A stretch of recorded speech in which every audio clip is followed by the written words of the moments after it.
times throughout my career as an addiction professional, I have been asked the question, is addiction a disease?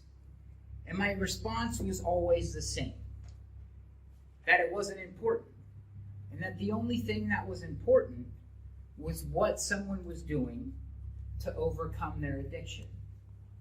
I now realize my ignorance in that being my response, as it's the answer to that question that can very well help break the stigma surrounding addiction that is so prevalent in our society today.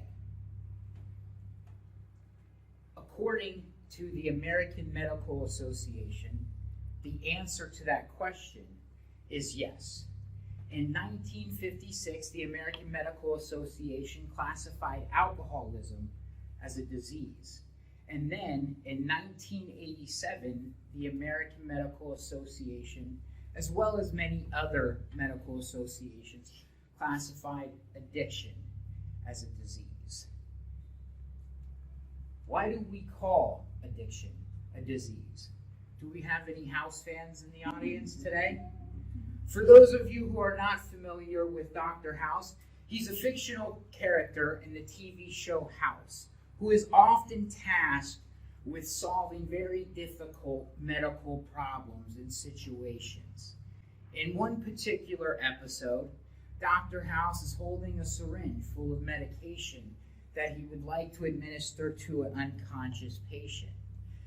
But because he doesn't have that person's permission or the permission of that person's family, and because if he is incorrect, the person could die, Dr. House's team is blocking him from administering that medication.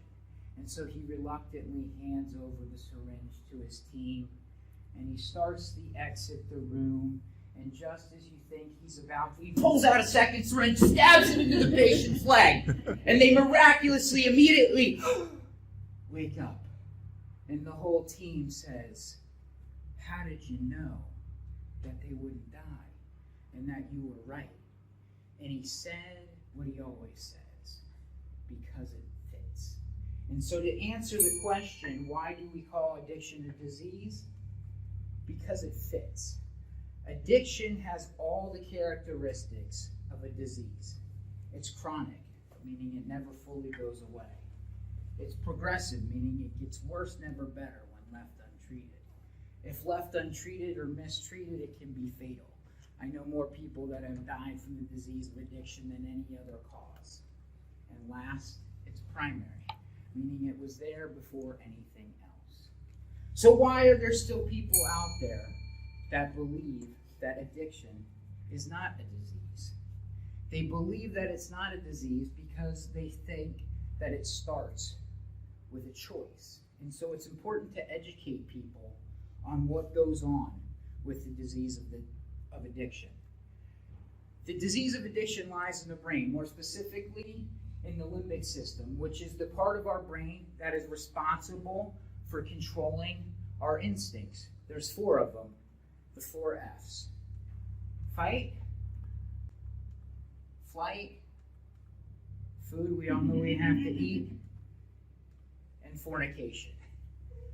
Now, you have all seen the little lizards that run around South Florida, I'm assuming. These lizards operate purely on instinct to survive. If they fight a predator, it's because their instinct tells them that's what they need to do to survive.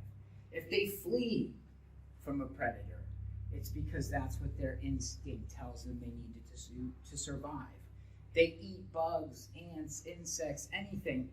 They don't care about taste. It's what they have to do to survive.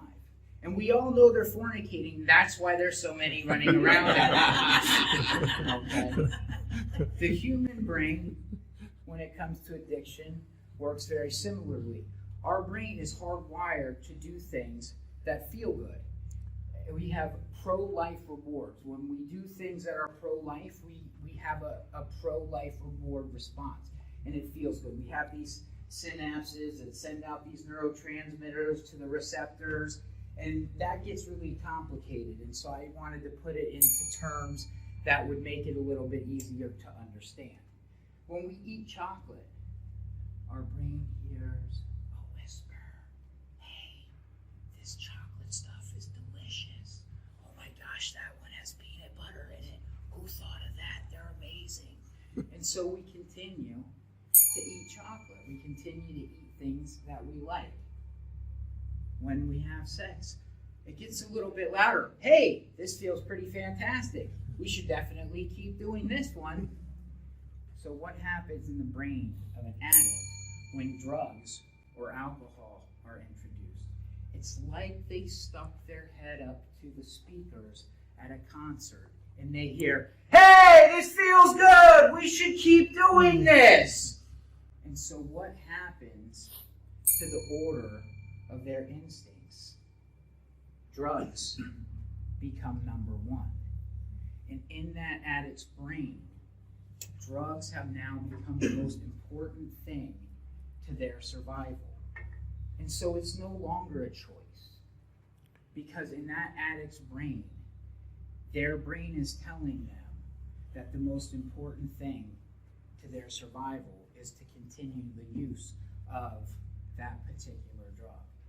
But there's hope, because it is a disease.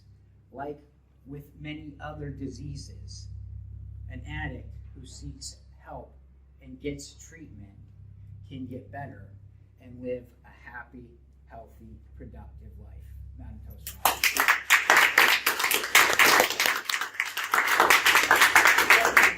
Thank you.